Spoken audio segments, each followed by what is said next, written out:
Holla ballers, what's going on? It's Preacher, and we're talking Brewmaster Monk, patch 5.4, the final patch, hopefully, of Mr. Pandaria, and our final major content patch.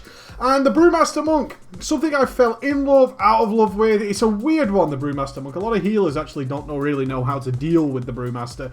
And as such, while you're gearing it up and doing your LFRs and whatnot, you might find yourself dying a little bit more often than, say, any of the other tanks who are based around an old style model of straight up healing and straight up damage prevention. But that's okay, people get used to it, and if you're in a raid environment with people that you know, you're generally going to have a good old time with this. We're going to talk about everything with the Brewmaster, and more importantly, how to play this thing to the max. Okay, let's talk talents first of all, and the recommendations that I take with it. There are a few things here that you can pick from. You're not going to be rolling that much. So celerity, not really they're going to be the option. Your options are either Tiger's Lust or Momentum. Personally, for the content I'm doing, Momentum is a little bit better for me, although Tiger's Lust is pretty cool. Instant clearing all the target of all movement, immobilizing, and movement impairing effects, and increase their movement speed by 70% for 6 seconds. Now, that can be cast on other people, which is the most important. So if you are fighting sort of a stationary boss and there's stuff going on around you, and you need to get people free, think of it like a blessing of freedom. Gonna go ahead and move those people out of trouble. I like Momentum. If I'm going to be moving and doing a roll, that little bit of movement speed at the end allows me to not have to do a second roll while I get things in position, get things ready. I do like a little bit of Momentum. That's for me. At level 30, it's sort of your support type choice. Healing based more than anything, okay? Your choices are really going to be Zen Sphere or Chi Wave. Chi Burst has its place if people are going to be all gathered up and you're going to throw out a heal towards those guys. There's no doubt that Chi Burst does have its place, but Chi Wave is generally the go-to, okay? Chi Wave is generally what people rock with. I personally am edging towards Zen Sphere. It's worth reminding here that talents are your choice depending on the encounter and what the encounter needs. The Zen Sphere I actually played around with a hell of a lot recently, and I do prefer it for my own personal style of play. However, if I was dealing with a lot of AoE healing support, I'd think about Chi Burst and Chi Wave for some constant bouncing around. That's what it does. The Chi Wave is going to bounce around, so if people are spread out and they do need that extra healing, Chi Wave is where it's going to be. But for personal safety, I do like the Zen Sphere, just putting that out there, especially with the detonation. If the target of the Zen Sphere reaches 35% or lower health, I do like the little detonation assistance personally. A level 45 for the Brewmaster. Chi Brew, not so much. Chi Brew is kind of like an oh shit spell for the Brewmaster. You're not really going to get the most out of it on a regular basis. A steady stream of energy and a steady stream of chi is the way the Brewmaster works. As such, Chi Brew not really providing the same benefits that we see elsewhere. I like Ascension. A lot of the Brewmaster play revolves around storing chi, having a little bank of chi, 1 to 2 chi, always ready to go, always ready to activate that guard, to activate that cleansing brew, all that stuff. So having an extra couple of chi in a reserve and still having stuff to play around with, really nice. And plus the extra energy regen is going to make up for a lot of extra chi generation as well. Power Strikes has its place, but it's just bear in mind it's not as controllable, and it's not about really setting yourself up like Ascension is. So Ascension is generally the go-to. Level 60 is CC. It's really for the 5-mans, let's be honest. We're not going to see much benefit out of this elsewhere. Therefore, your leg sweep, if you're going to run a couple of scenarios, a couple of 5-mans, them heroics, and the challenge modes, your leg sweep's going to be really nice. The AoE stun is always fantastic. Level 75, it's hard to argue with diffuse magic in most situations, alright? 90% damage reduction on magic spells. If we're going to be hitting any serious danger as the Brewmaster, it's probably going to come from some big damaging breath of death. Always worth remembering though that your Dampen Harm is going to reduce that physical damage as well with a 1.5-minute cooldown. They're not the best. I want to point this out though. Both of them have a 1.5-minute cooldown. That is a long ass time. It really is such a long ass time in comparison to things like the Anti-Magic Shell or the Divine Protection of the Paladins. It's such a long time, that 1.5 minutes. So make sure that if you are going to be popping one of these, you're using it at the right time. Do not think of it as some sort of go-to in-between kind of spell. Doesn't really work that way. They are big, powerful spells, 90% damage reduction, and of course mixing in the physical with Dampen Harm. Healing Elixirs is fine and dandy, not really your go-to though. With Dampen Harm, damage reduction is what we're all about rather than healing damage, therefore you diffuse magic or you Dampen Harm. At level 90, as I said, we're not rolling too much, so Cheap Torpedo kind of instantly gets replaced. And your choice is either single target, evoke Zuen, or your AoE, and it's going to be rushing Jade Wind. It's as simple as that, guys. Don't put more thought into it than that whatsoever.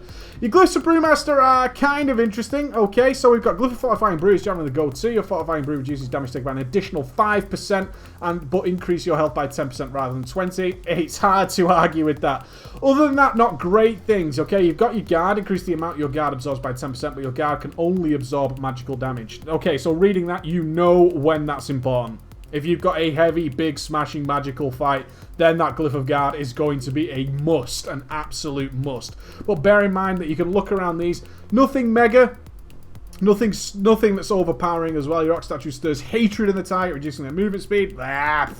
Kind of okay. Spinning Crane Kick, running full speed. Always nice to be moving really fast while you are tanking. So bear in mind your go-to glyph is the Glyph of Fortifying Brew. More health is generally not worthwhile in addition to better damage reduction. Damage reduction is always going to win. Look, some situations might call for more HP. Unlikely though, alright? Unlikely. Let's get to the important stuff. Gearing your Brewmaster. This is where it kind of falls apart. Brewmasters have a lot of choice, and as such, nobody really seems to land on the right one. In general, it is considered that Mastery is your best start for straight up tanking. The thing is, your other stats aren't that terrible. And I mean that wholeheartedly. Your other stats just aren't that terrible, and Brewmasters do a significant amount of damage to the point where they've been nerfed several times because of their damage output. As such, it's always worth bearing in mind that if you are easily surviving a fight, regearing is a fully viable option for the Brewmaster, as they are in a very offensive tank. Very offensive tank, okay? So I'm going to look at this from the straight up defensive point of view. It's the way I like to play, which is mastery, mastery, mastery. You're going to be lobby for as much mastery as possible. Your meta gem, of course, if you haven't got the legendary yet, you're going to be picking and choosing between either the straight up stamina increased armor or your magical damage reduction. Other than that, you're going to be getting as much mastery as possible. As you can see, I've gone full mastery. One thing to avoid, as I said, some of the stats are pretty close, especially critical strike rating. It is always worth remembering that doing a mix and match of all of them is not going to pay off. If you're going to choose to either go full mastery or full crit chance, that is up to you, but go all the way. Don't half-arse it, otherwise you're not going to get the benefits that you need. For straight up tanking mitigation, mastery, mastery, mastery. It's always worth bearing in mind that expertise mastery gems are never going to go to waste, okay? It allows you to check your items out. Do you have items that don't have expertise or don't have mastery, and therefore you're having to reforge off another stat? Think about those choices. If your set bonuses is worth picking up, such as a nice big fat agility socket, go ahead and get that set bonus. If it's something crappy, let me find a crappy one for you here. Like the shoulders there, 120 haste, and don't give a shit about 120 haste. I'm going full mastery. Bear in mind, so yellow gems, mastery sockets. If you've got a blue one, it's nice to get a hit mastery, something along those lines. Hit is always very important. You need to get hit and expertise capped. It is boring, I know, guys. You've got to get hit and expertise capped. It's just so important. It really is absolutely so important to get that. Get your expertise cap, get your hit cap. They're so vitally important that you need to get it. And then go ahead and gem as much mastery as you can and get your expertise and stuff up and your hits, okay? I've got some Agi crit gems in there. That's because I'm going to be doing some Windwalker stuff later. If I was a straight up tank, I would be going with some easy choices such as expertise and so on and so forth, alright guys? Really easiest thing you can go ahead with. Now, how do we play this sumbitch? These tanks are designed with the Mr. Pandaria tanking model in mind, which is the idea of active mitigation and smooth damage intake. The reason healers have a hard time with Brewmasters is Brewmasters don't prevent damage and don't go for periods where they don't take any damage. Brewmasters have a constant, steady stream of damage intake. Our job as the Brewmaster is to make that damage as little as possible and as smooth as possible. Nobody likes a tank's health that bounces around. As such, a lot of healers sometimes forget, especially in your LFR, is that your Brewmaster is always going to be taking damage and never has that period of time where he takes no damage. That doesn't happen. We help that by being an awesome Brewmaster, and we'd work that into our rotation thusly. Okay, so big things that you're going to want to do is keep your Keg Smash on cooldown. Okay, Keg Smash is your big, heavy hitting ability, single target, keep your Keg Smash on cooldown, and keep guard on, okay? 30-second cooldown, going to last 30 seconds. You want that, okay? In the meantime, you want Expel Harm and Keg Smash on cooldown. Keep your guard up, Alright, keep your guard up, use your Keg Smash on cooldown, and your Expel Harm on cooldown. In between there, we have a couple of things that we need to do. A good Brewmaster does not spam away his energy as fast as possible. So if you are of the opinion that you need to be constantly out of energy and spamming that jab button, you're doing it wrong. You're doing it wrong, okay? It's a nice, relaxing style of play. What we need to bear in mind, it's like spinning plates, okay? It's like, imagine like a clown spinning lots of different plates. He's got to keep them all moving at the same time. We have lots of things to manage as the Brewmaster. First and foremost, again, is guard. We need to manage our guard and make sure it's up. Make sure our Keg Smash and our Expel Harm are on cooldown.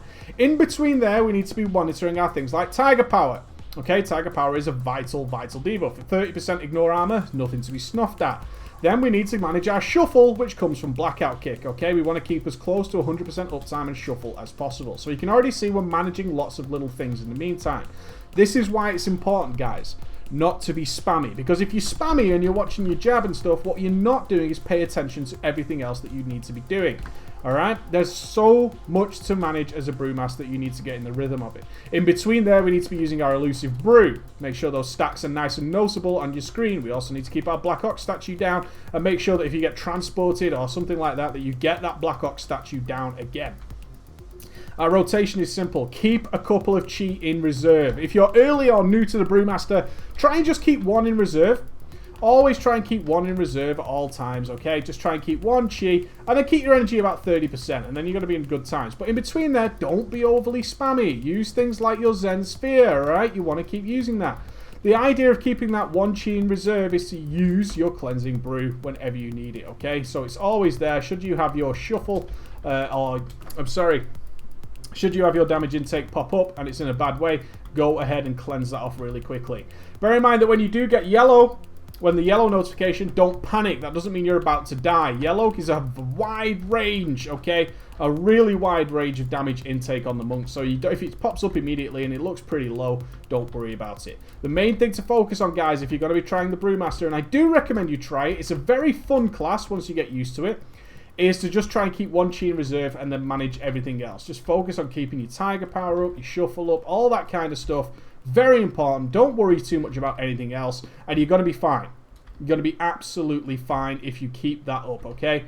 Simple stuff. Don't overburden yourself, and certainly don't become the spammy player. The biggest tip I can give you guys is really just don't be spammy with your energy to the point where you can't press Keg Smash on cooldown because you did, oh, I've got nothing to do, jab, jab, jab, jab, jab. What you'll find very quickly is that means your Keg Smash lies off cooldown, which means you're generating a lot less chi, which means you're using a lot less cooldowns and stuff.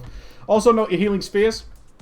A lot of Brewmasters forget how powerful these are. These are big heals, guys, and they fall to your side. So if you're looking like you're in a little bit of danger, go ahead and start shuffling around and picking those things up, okay? They're lying there. They're free heals. They're just for you. They're going to make you a very happy Brewmaster if you get into the habit of using those things, all right? Keep your guard up. Get some good notifications of what's going on. This is going to be your most important thing in the world. Guard, Tiger Power, Shuffle need to be up 100% of the time. Other than that, keep your Keg Smash on cooldown. Keep your Expel Harm on cooldown. They generate so much chi and cost so little that you will have a good old time. If you're going to be AoEing, it's very simple. Use your Rushing Jade Wind or your Spinning Crane Kick. And in the between time, use your Breath of Fire. And your Keg Smash and Expel Harm remain on cooldown as normal. That never changes, okay? Keg Smash and Expel Harm on cooldown all the damn time. Same with your guard. But in the meantime, you stop worrying about your jab, you do a little bit of Rushing Jade Wind, and you do some Breath of Fire, and that's going to keep your aggro up. But do not sacrifice your defensive abilities to go all ham and be the superhero who's going to go around and just do loads and loads of deeps because I'm super awesome.